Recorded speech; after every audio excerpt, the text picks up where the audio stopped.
Hi hello friends, എല്ലാ കൂട്ടുകാർക്കും പുതിയൊരു റിവ്യൂയിലേക്ക് സ്വാഗതം. അങ്ങനെ നമ്മുടെ ഏതോ ജന്മ കൽപ്പനയിലെ പ്രോമോ ഇതുവരെ വന്നിട്ടില്ല കേട്ടോ. അങ്ങനെ കുഴിയിൽ വീണ നമ്മുടെ ശ്രുതിനെ പൊക്കി എടുത്തുകൊണ്ട് രക്ഷിക്കുന്ന അശ്വിന്റെ കാര്യമാണ് കഴിഞ്ഞ വീഡിയോയിൽ ഞാൻ പറഞ്ഞത്. അപ്പൊ ഇനി പറയാൻ പോണത് കഴിഞ്ഞിട്ടുള്ള കാര്യമാണ്. അങ്ങനെ ശ്രുതിയും അശ്വിനോട് വിഷന്ന് വലഞ്ഞൊഴിച്ച് കുറച്ച് നടക്കുമ്പോഴേക്കും ഒരു ചെറിയൊരു തട്ടുകട പോലത്തെ ഒരു സംഭവം കാണുവാണ്. അവിടേക്ക് നമ്മുടെ അശ്വിനും ശ്രുതിയും കൂടി കയറി ചെല്ലുവാണ്. അപ്പൊ അശ്വിനും ശ്രുതിയും കയറുമ്പോൾ തന്നെ അവിടെ ആ കടയുടെ ഉടമയും അതുപോലെ തന്നെ അവരുടെ ഭാര്യയും പറയണ്ടേ ഏതൊരു പ്രണയ ജോഡികൾ വരുന്നുണ്ട്, കല്യാണം കഴിഞ്ഞതായിരിക്കും, വിവാഹം കഴിഞ്ഞ് രജിസ്റ്റർ മാരേജ് കഴിഞ്ഞ് വരുന്നതായിരിക്കും എന്നിങ്ങനെ പറയുക കേട്ടോ.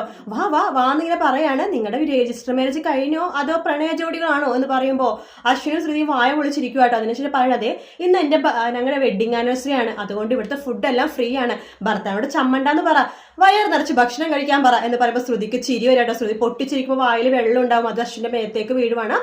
അതിനുശേഷം അവർക്ക് രണ്ടുപേർക്കും കുടിക്കാൻ വേണ്ടി ലസ്സി കൊടുക്കുന്നുണ്ട് കേട്ടോ ആ കട ഉടമ. അപ്പൊ ലസ്സി കൊടുക്കുമ്പോഴേക്കും ആ കടയുടെ ഉടമ പറയുന്നത് നിങ്ങൾ നന്നായിട്ട് ഭക്ഷണം കഴിക്കും, നിങ്ങൾ രണ്ടിലും മെലിഞ്ഞ് ഉണങ്ങിയാണല്ലോ ഇരിക്കണതെന്ന് പറയുവാണ്. ശ്രുതി ആ ലസ്സി ഫുള്ളും കുടിക്കുന്നുണ്ട്. പിന്നെ ഭക്ഷണം കൊടുക്കുമ്പോൾ ശ്രുതി അത് കഴിക്കുന്നുണ്ട്. അപ്പൊ അശ്വിനോട് പറയുന്നുണ്ട് ശ്രുതി കഴിക്കുന്ന പറയുമ്പോൾ വേണ്ട, ഇതിൽ എരിവും മുളകൊക്കെ കൂടുതൽ, എരിവും ഉപ്പൊക്കെ കൂടുതലാണ്, ഞാൻ ഇത്രയും ഇതൊന്നും കഴിക്കില്ലെന്ന് പറയുവാണ്.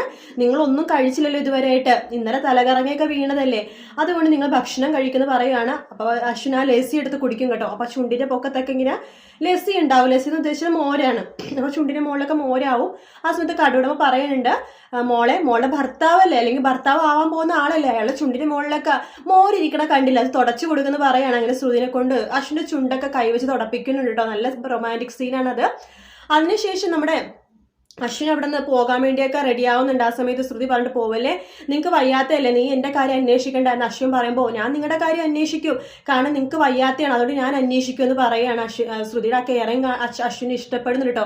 പക്ഷെ അശ്വിൻ അതൊന്നും സമ്മതിക്കില്ല. കുറച്ച് പൈസ എടുത്തിട്ട് അവിടെ വലിച്ചെടുത്ത് അശ്വിൻ പറയണത് ബസ് കാശ് നീ ഇന്നോ നാളെ എവിടെ എപ്പോഴാണ് നീ പോയിക്കോ എന്ന് പറയുകയാണ്. അപ്പൊ നിങ്ങൾ എവിടെ പോവാ, ഞാൻ എങ്ങനെയും ചെന്നൈക്ക് പോയിക്കോളാം. എങ്ങനെ പോകുന്ന പറഞ്ഞത്, ഫോണില്ല, കാറിൽ പെട്രോൾ ഇല്ല, പിന്നെ നിങ്ങൾ എങ്ങനെ പോകുമെന്ന് പറയണത്, ഇവിടുന്ന് 110 കിലോമീറ്റർ ഉണ്ട്, നിങ്ങൾ നടന്നു പോവോ, അതൊന്നും ഈ അന്വേഷിക്കേണ്ടത് പറയണ്ട. അശ്വിൻ നടന്ന് പോകാൻ പോകുമ്പോഴേക്കും ശ്രുതി പെട്ടതിൽ അഭിനയിക്കുകയാണ്, തല കറങ്ങി വീണ പോലെ. അപ്പൊ എല്ലാവരും കൂടി കൂടുന്നുണ്ട് കേട്ടോ. അപ്പൊ അശ്വിനും കൂടുന്നുണ്ട്, ശ്രുതി അഭിനയിക്കും കേട്ടോ. അയ്യോ എന്റെ ഭർത്താവ് എന്നെ വിട്ട് പോകാൻ പോണേ, എന്നെ കല്യാണം കഴിപ്പിക്കാന്ന് പറഞ്ഞിട്ട് കൊതിപ്പിച്ചതാണ്, എന്നെ ഇപ്പൊ ഉപേക്ഷിച്ച് പോവാണ്, എല്ലാവരും ഇടപെടുക എന്നൊക്കെ പറയാം കേട്ടോ. അപ്പൊ എല്ലാവരും പറഞ്ഞത് എന്ത് മനുഷ്യനാണ് നിങ്ങളെ കല്യാണം കഴിക്കാമെന്ന് വിശ്വസിച്ച് വന്ന പെണ്ണല്ലേ, നിങ്ങൾ ഉപേക്ഷിച്ച് പോവാണെന്ന് പറഞ്ഞിട്ട് പിന്നെയും അശ്വിന്റെ അടുത്തേക്ക് ശ്രുതിനെ നിർത്തുവാണ്. ആ ദിവസമാണ് രാത്രി ശ്രുതിക്ക് പനി പിടിക്കണത് കേട്ടോ. പനി പിടിച്ചു കഴിയുമ്പോഴേക്കും നമ്മുടെ ശ്രുതി ഇങ്ങനെ പനിച്ച് വിറക്കുമ്പോഴേക്കും അശ്വിൻ ആദ്യം വിചാരിക്കും ഉറക്കത്തിൽ എന്തെങ്കിലുമൊക്കെ ഇങ്ങനെ പിച്ചുമ്പോഴൊക്കെ പറയണമെന്നാണ്. പിന്നെയാണ് അശ്വിൻ പതിക്ക് തൊട്ട് നോക്കുമ്പോൾ ഭയങ്കര ചൂട് അനുഭവപ്പെടുന്നത്. ആ സമയത്ത് അശ്വിൻ ശ്രുതിയെ നന്നായിട്ട് കെയർ ചെയ്യണ പാകുണ്ട് കേട്ടോ. അശ്വിൻ ശ്രുതിയുടെ അടുത്തേക്ക് പോയിട്ട്, അതായത് ബോധമുള്ള സമയത്ത് ശ്രുതിയുടെ അടുത്ത് പോകാൻ പറ്റില്ലല്ലോ, പേടിയാണ്. ആ ബോധമില്ലാതെ ശ്രുതി ഉറങ്ങുന്നതുകൊണ്ട് തന്നെ ശ്രുതിയുടെ അടുത്ത് പോയിട്ട് മുഖത്തിന്റെ അടുത്ത് പോയിട്ട് കുറച്ചൊരു ഇങ്ങനെ തന്നെ നോക്കിക്കൊണ്ടൊക്കെ ഇരിക്കേണ്ടത്. നല്ല സൂപ്പർ ഭാഗമായിട്ട് ഞാനിത് 3 ദിവസത്തെ എപ്പിസോഡ് വളരെ ചുരുക്കി പറഞ്ഞാണ്. നാളെ എപ്പിസോഡ് റിവ്യൂ ഫുള്ളായിട്ട് ഇടാൻ കേട്ടോ. ഫുള്ള് പ്രൊമോ വരുമെന്ന് തോന്നണില്ല. കാരണം എന്ന് വെച്ച് കഴിഞ്ഞാൽ കഴിഞ്ഞ ആഴ്ചത്തെ പ്രൊമോയിൽ കാണിച്ച പകുതിയിൽ കൂടുതൽ ഭാഗവും ഈ ആഴ്ച കാണിച്ചില്ല. അപ്പൊ അതുകൊണ്ട് പ്രൊമോ വരുമെന്ന് എനിക്ക് തോന്നണില്ല. അതോ വരുവാണെങ്കിൽ തീർച്ചയായിട്ടും ഞാനിപ്പോൾ പറഞ്ഞ ഭാഗം ഉണ്ടല്ലോ, ഭക്ഷണം കഴിക്കണതും മോര് ചുണ്ടിലാവണതും പനി വന്ന് വിറച്ച് കിടക്കുന്നതും ഈ ഭാഗം തന്നെ കാണിക്കത്തുള്ളൂ. വീഡിയോ ഇഷ്ടപ്പെട്ടെങ്കിൽ ലൈക്ക് ചെയ്യുക, സബ്സ്ക്രൈബ് ചെയ്യുക, കമന്റ് ചെയ്യുക. മറ്റൊരു വീട്ടിൽ നാളെ കാണാം. Good night, take care, bye bye.